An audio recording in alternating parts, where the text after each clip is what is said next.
ఆహ్, ఇక్కడ తెలంగాణలో కవితకు చుట్టుకున్నట్టుగా ఢిల్లీ లిక్కర్ స్కామ్ లాగా అక్కడ కూడా మద్యం స్కామ్ అంటుకునే అవకాశం ఉంది భారతిరెడ్డికి అని చెప్పేసి వార్తలొస్తున్నాయి. ఒక బాలాజీ అనే వ్యక్తి ద్వారా ఇప్పుడు భారతికి చుట్టుకునే అవకాశం ఉంది ఈ మద్యం కేసు అని అంటున్నారు. అసలు ఈ బాలాజీ ఎవరు? భారతికి ఎందుకు ఇవన్నీ చుట్టుకునే అవకాశం ఉంది అంటారు?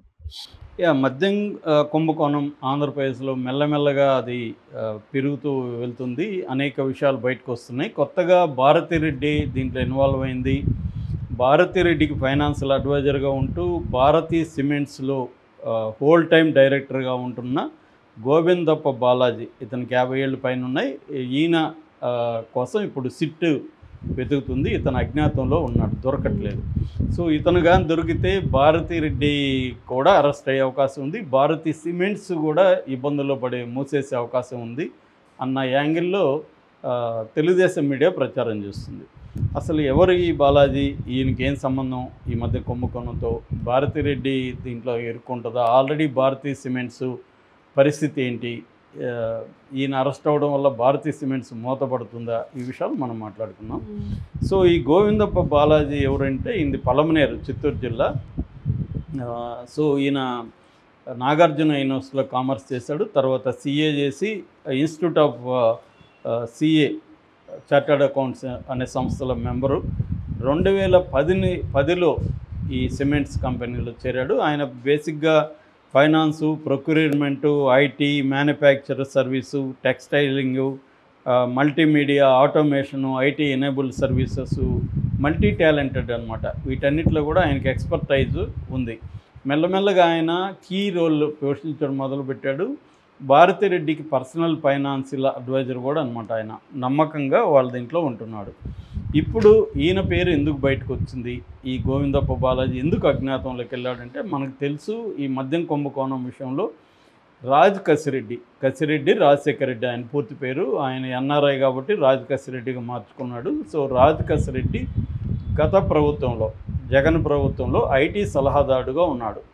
ఇన్ఫర్మేషన్ టెక్నాలజీ సలహాదారుడిగా ఉన్నప్పుడు ఈ మద్యం కుంభకోణంలో ఒక భాగాన్ని జగన్ అతనికి అప్పగించాడు. అంటే మద్యం కుంభకోణంలో అనేక రకాల కుంభకోణాలు ఉన్నాయి. ఇది అందులో ఒక పార్టీ ఏంటంటే ఈ కొత్త బ్రాండ్లని ఇంట్రడ్యూస్ చేయడం, కొత్త బ్రాండ్లు తయారు చేసే కొన్ని కంపెనీలు దగ్గర నుంచి డబ్బులు వసూలు చేయడం అనే కార్యక్రమాన్ని కసిరెడ్డికి అప్పగించాడు జగన్. దీనికి మద్దతుగా ఇటు విజయసాయిరెడ్డి, కృష్ణమోహన్ రెడ్డి అంటే జగన్కి ఓఎస్డి, తర్వాత మిథున్ రెడ్డి, విజయసాయిరెడ్డి వీళ్ళంతా మానిటరింగ్ చేస్తారు. గ్రౌండ్ లెవెల్లో చూసుకునేదంతా కూడా కసిరెడ్డి చూసుకుంటాడు. దీనికోసం కసిరెడ్డి ఇక్కడ బంజారా హిల్స్లో ఒక ఆఫీస్ ఓపెన్ చేసి కొంతమంది టీమును పెట్టుకొని అంచెలంచెల విధానాన్ని, అంటే ఇప్పుడు లంచం అక్కడ డబ్బులు తీసుకునేది ఒక పర్సను, ఆ పర్సన్కి ఇంకెవరికి ఇస్తున్నామో తెలియకుండా వేరే వాళ్ళకి అందిస్తాడు. ఇది ఎక్కడికి పోతుందో ఆ పర్సన్కి తెలియదు.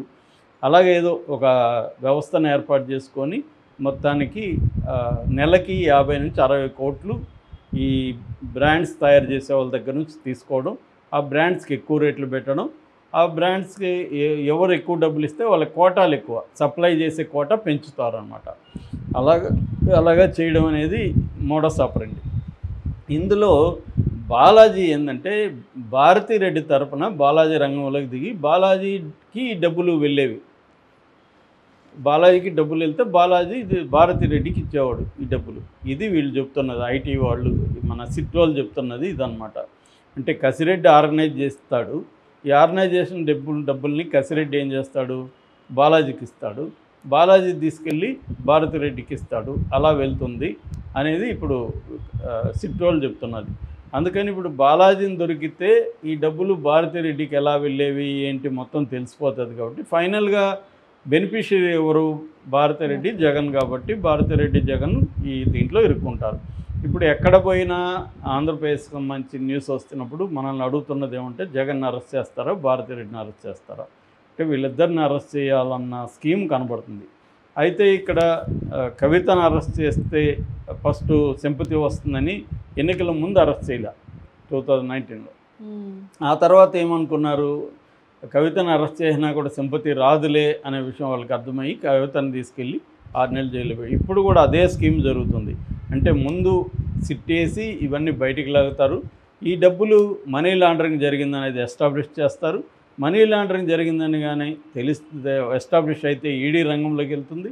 ఈడీ వస్తే పిఎంఎల్ఏ అనే చట్టం అనేది వస్తుంది, PMLA prevention of money laundering act. So అది వస్తే దాని కింద బెయిల్ అనేది ఈజీగా రాదు. సో మామూలుగా అరెస్ట్ చేస్తే బెయిల్ నెల 2 నెలలు 3 నెలల్లో బెయిల్ వచ్చేస్తుంది. కానీ పిఎంఎల్ఏ చట్టం కింద అయితే మినిమం 1 ఇయర్ అయినా లోపలేయచ్చు.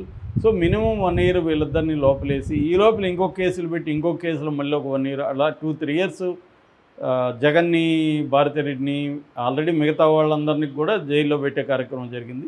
అంటే టాప్ వైసీపీ లీడర్ని ఇంక్లూడింగ్ జగన్ అండ్ భారతిరెడ్డి లోపలేస్తే, ఎందుకంటే భారతిరెడ్డి బయట ఉంటే జగన్ జైల్లో ఉన్నా కూడా భారతిరెడ్డి ద్వారా పార్టీని నడిపిస్తారు.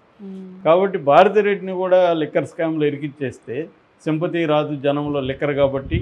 సో వీళ్ళిద్దరిని ప్లస్ మిగతా రోజా గీజా ఎవరు ఉంటే వాళ్ళు బయటికి వెళ్ళి బీజేపీలోనే చేరాలి, లేకపోతే జైలు కన్నా పోవాలి. ఈ 2 మార్గాలు ఉంటాయి. ఎందుకంటే తెలుగుదేశంలో వాళ్ళని చేర్చుకోలేరు, మిగతా వాళ్ళు తెలుగుదేశంలోనూ జనసేనలోనూ చేరొచ్చు.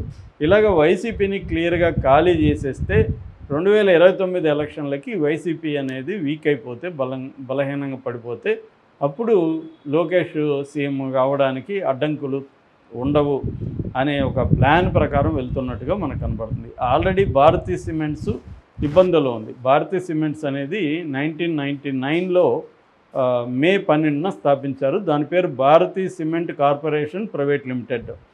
ఇది రఘురామ్ సిమెంట్స్ అనే దాన్ని కొనుక్కున్నారు వీళ్ళు. కొనుక్కొని ఈ పేరు పెట్టుకున్నారు. దీంట్లో ఫస్ట్లో సాక్షి మీడియా ఆధ్వర్యంలో నడిచేది. దాని తర్వాత 2010లో ఫ్రెంచి కంపెనీ ఎంటర్ అయింది. వీక్యాట్ ఎస్ఏ అనే ఒక ఫ్రెంచ్ కంపెనీ భారతీ సిమెంట్స్లో 51% వాటాలని కొనుక్కున్నది.